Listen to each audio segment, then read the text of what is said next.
posture friends. We're going to look at 3 poses that help reverse the effects of C-spine.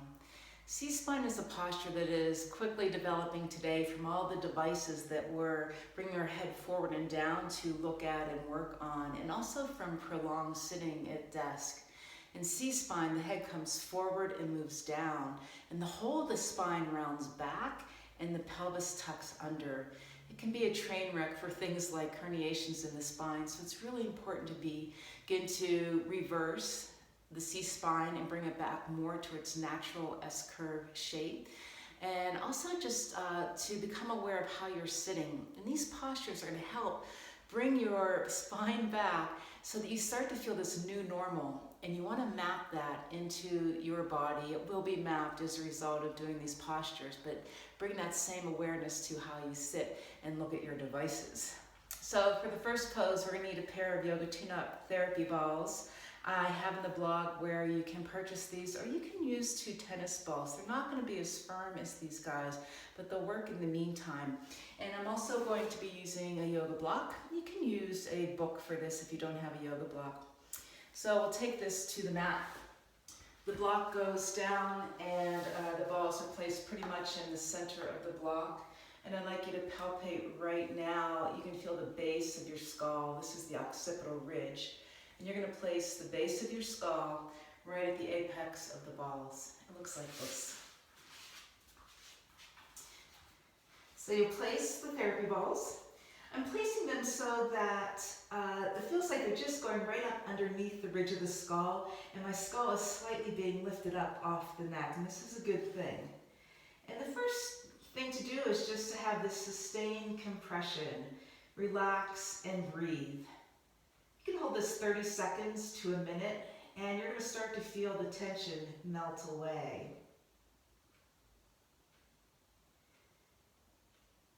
Next, I want you to nod your head yes, as if to say yes. And this is a stripping action of some of the muscles that attach at the base of the skull. Releasing trigger points if you have them there. Then pausing, and then roll your head side to side over the balls as if to say no. And we're saying no to tension headaches here. Feels really good. And you'll come back to center. You may have to reposition the balls if they slide up. And again, 30 seconds to a minute of just this sustained compression.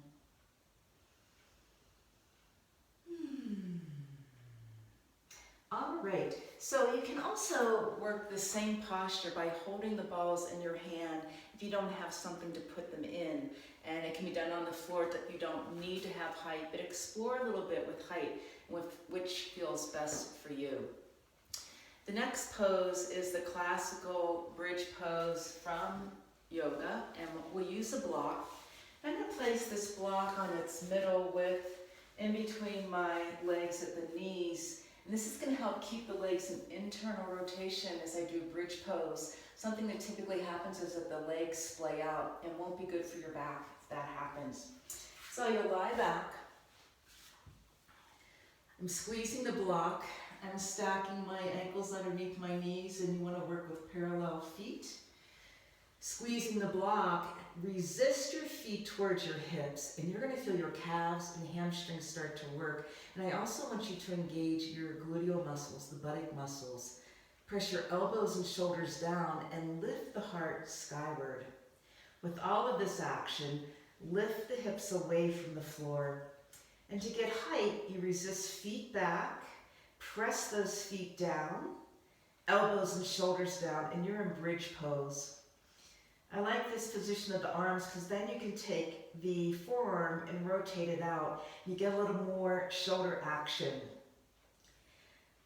It might not look like I'm doing much, but I'm working really concertedly with feet towards the hips. And I feel this whole back seam start to engage as I press down elbows and shoulders. I go up into the upper back with the engagement. Notice my chin's not way tucked. I have some space. Chin from chest. Release the hips down and lengthen out. Take a breath.